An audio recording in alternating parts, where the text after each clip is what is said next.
বলছেন হুয়া জিতাবাকুম, তিনি নির্বাচিত করেন। নির্বাচন না হলে উনি নির্বাচিত করবে কি করে?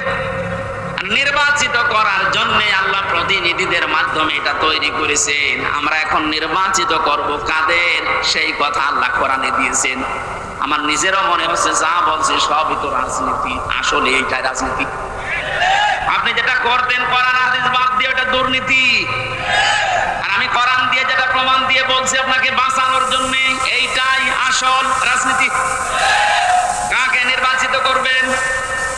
কোরআনে কারীম জানিয়েছে সূরা নিসা 5 নম্বর পারার 6 নম্বর পৃষ্ঠা 9 নম্বর লাইনের 59 নম্বর আয়াতে আছে, প্রথম অংশে পাবেন। এটা তাফসীরে ইবনে কাসিরেও আছে, ফি জিলালিল কোরআনেও আছে। ব্যাখ্যাগুলো লম্বা করে বলতে গেলে সময় যাবে আর কণ্ঠ পারবে না, এইজন্য আমি খুব সামারাইজ করছি, বোঝার জন্য বলছি।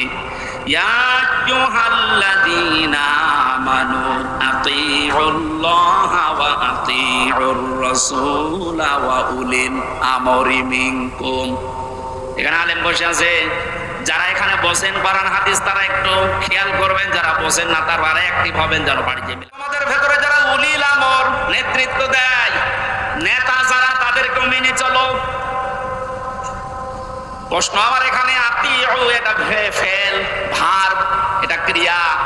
এই শব্দটা আল্লাহ নিজের নামে রাসূলের নামে দিয়েছেন, কিন্তু উলিল আমরের আগে দেয়নি। এই কথা বলেন এখানে শুধু জি বলা নাই, এটা নিয়ে যাওয়া লাগবে যা একটা বাড়িতে। তাহলে ওই যে লোক ইসলামী ব্যাংকের অফিসারের কাছে বলেছে যেখানে রাজনীতি হবে ও জীবনের কথা বলবে না। আতিউ শব্দটা আল্লাহ নিজের নামে রাসূলের নামে দিলেন, উলিল আমরের আগে দেয়নি। কেন দেয়নি? কারণ আল্লাহ রাসূলকে মানা লাগবে, কোনো প্রশ্ন করা যাবে না। কথা বলেন না কেন? কিন্তু জীবনের কথা বলবে না। আতিউ শব্দটা আল্লাহ নিজের নামে রাসূলের নামে দিলেন, উলিল আমরের আগে দেয়নি। কেন দেয়নি? কারণ আল্লাহ রাসূলকে মানা লাগবে, কোনো প্রশ্ন করা যাবে না। কথা বলেন না কেন? কিন্তু উলিল আমর যদি মেনে চলতে হয়, যেহেতু ওনারা আল্লাহকে তো আপনি এখানে পাচ্ছেন না, রাসূলকে পেয়েছিলেন কিন্তু এখন নেই, কিয়ামত পর্যন্ত উনি আসবেন না, কিন্তু উলিল আমর তো আসবে।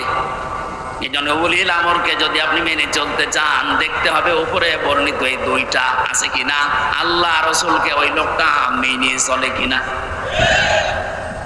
আপনি যাকে নেতা মানবেন, যার নেতৃত্বে চলবেন, যাকে আপনি নির্বাচিত করবেন, আমি এই শব্দগুলো কি বানাচ্ছি?